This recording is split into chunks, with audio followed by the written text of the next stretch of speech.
Алина Смирнова стояла перед зеркалом в белоснежном свадебном платье, в которое она когда-то и не могла бы поверить, что в него влезет. Она аккуратно поправляла фату, а ее взгляд время от времени переходил на своего верного спутника, немецкую овчарку по кличке Вихрь, который лежал у ее ног и смотрел на нее с беспокойным взглядом. Вихрь был с Алиной с самого детства, и этот момент не стал исключением. Его тревога отражала все переживания и волнения ее сердца. Когда-то Алина спасла Вихря из приюта. Он был молодым, худым и полным страха перед людьми. Но она увидела в его глазах нечто большее, чем просто беспокойство. Она увидела душу, которая нуждается в любви.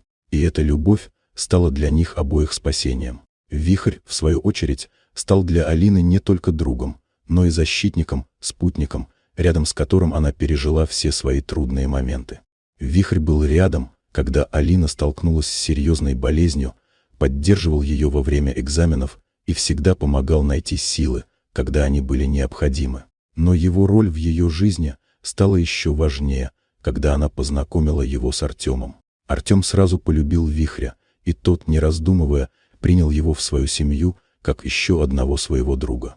Неоднократно, отправляясь на пикники или в долгие прогулки, Вихрь был свидетелем их самых первых мгновений счастья. И когда Алина и Артем решили, что пришла пора стать мужем и женой, она настояла, чтобы Вихрь обязательно был рядом в этот важный день. Однако в последние недели перед свадьбой Вихрь стал вести себя иначе. Он стал менее активным, беспокойным и часто тревожно смотрел на свою хозяйку. Алина заметила, что что-то не так, но наивно полагала, что это просто нервное переживание из-за подготовки к событию.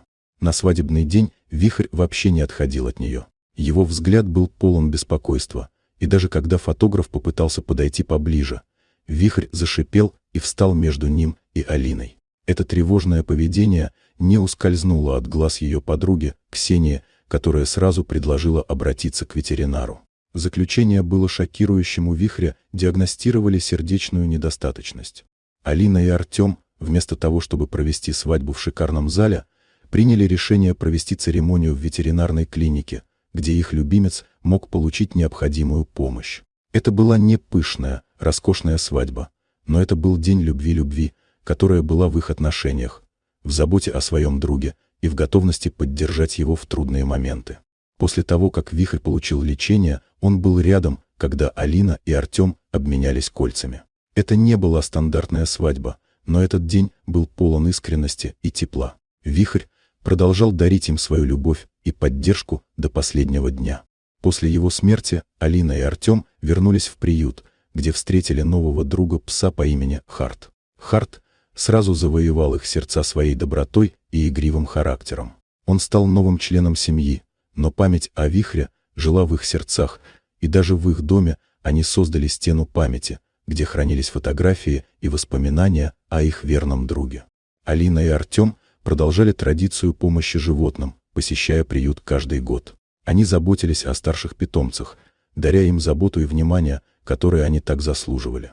Эта история любви продолжала жить не в величии праздников, а в их ежедневных поступках. Харт также привнес в их жизнь новую магию. Он полюбил детские площадки и всегда находил общий язык с малышами. Эти моменты счастья стали новой главой в их жизни. Вот такая удивительная история. Дорогие друзья, если вам понравилось видео, то не забудьте поставить лайк и подписаться на канал, где вас ждет еще много интересного.